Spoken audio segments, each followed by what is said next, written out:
Hello everyone and welcome to Bashkor's Quarantined U.S. History. Today we're going to talk about the politics of the late 19th century, the Gilded Age, party machines, and populism.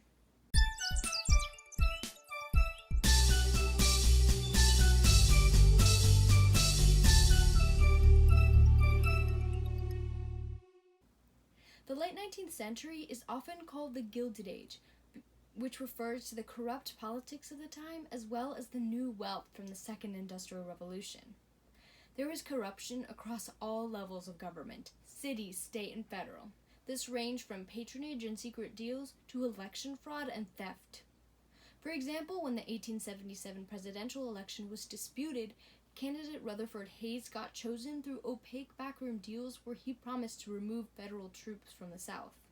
The presidents from 1865 to 1900 were Johnson, Grant, Hayes, Garfield, Cleveland, Harrison, Cleveland, and McKinley.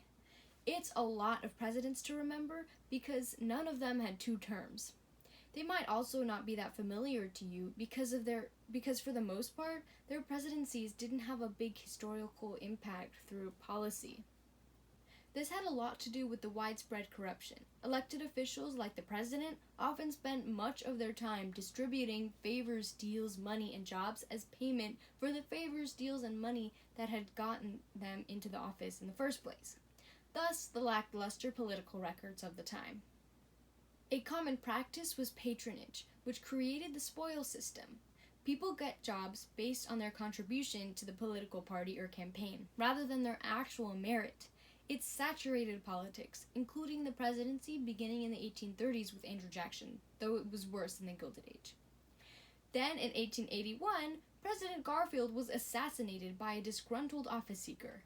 Momentum for change had been building, and now it was broadly clear the system had to change.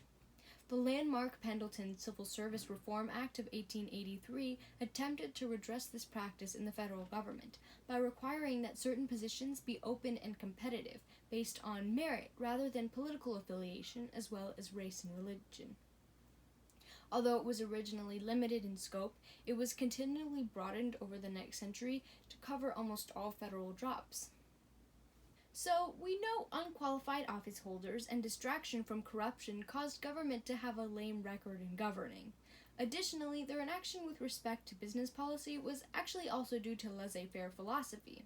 That's the ideology that markets thrive most when left alone and unregulated.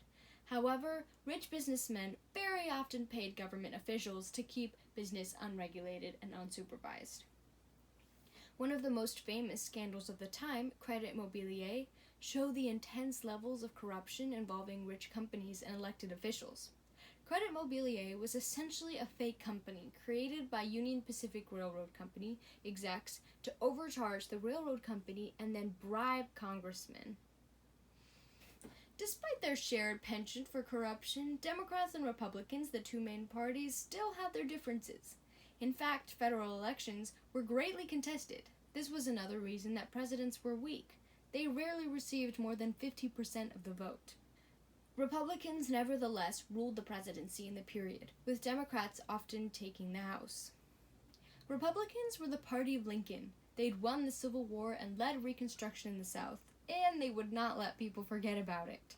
Waving the bloody shirt of the Civil War was one of their main campaign tactics.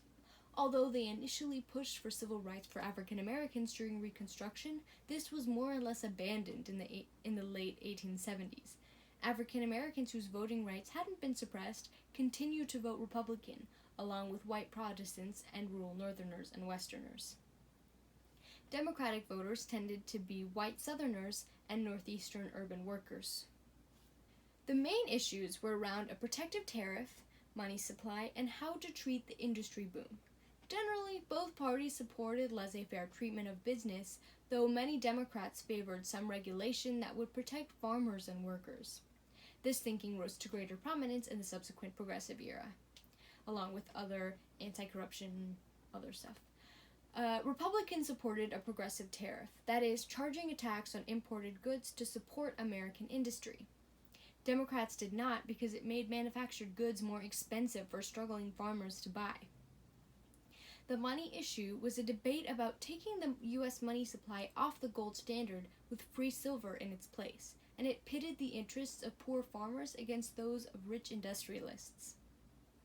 Urban political machines also tended to be democratic.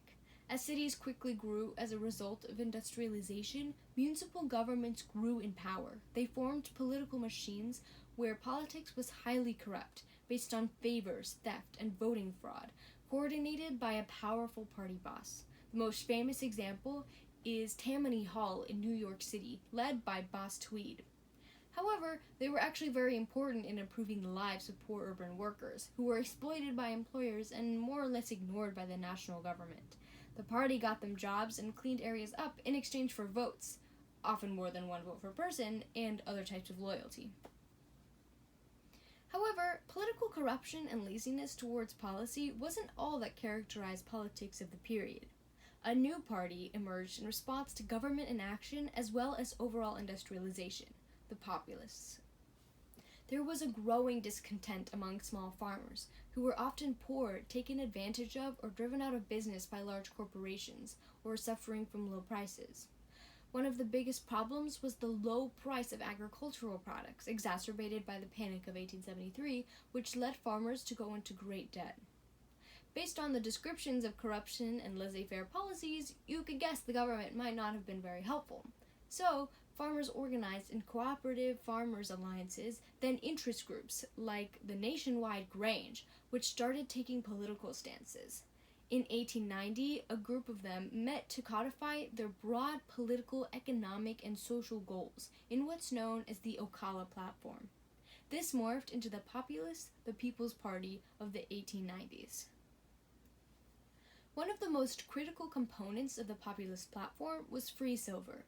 After 1873, money was backed by gold and didn't use any silver coins. That's the gold standard. Some Democrats and people who would come to support the Populists believed that adding silver coins into the money supply, which would introduce some inflation, would help increase agricultural prices and increase wages. This platform was known as free silver, and it was countered by Republicans who preferred the more stable gold standard, where prices wouldn't fluctuate much. It's worthwhile to note that the U.S. experienced economic recessions in 1873, around when the gold standard was imposed, in 1893, 3 years after Congress authorized the purchase of more silver for money and as populists were gaining power, though populists such as William Jennings Bryan believed more coinage of silver would help the 1893 recession. Silver versus gold rose to the forefront of political debates, peaking around the presidential election of 1896, when Democrats incorporated this part of the populist platform. The Democratic candidate was Bryan, who ran for president 2 more times and became Secretary of State. He gave a very famous speech called the Cross of Gold, condemning the gold standard. However, the Republicans won, and the gold standard was made law in 1900. Populists still had many victories, mostly in state and local election, and their power in the national stage was perhaps more than any other third party. That's it for now. Thanks for watching. The Bash Course Quarantine team is Sandro, Ansari, Mencimer, Eamon, Pasha, Ishaq, Estela, Millan, and myself.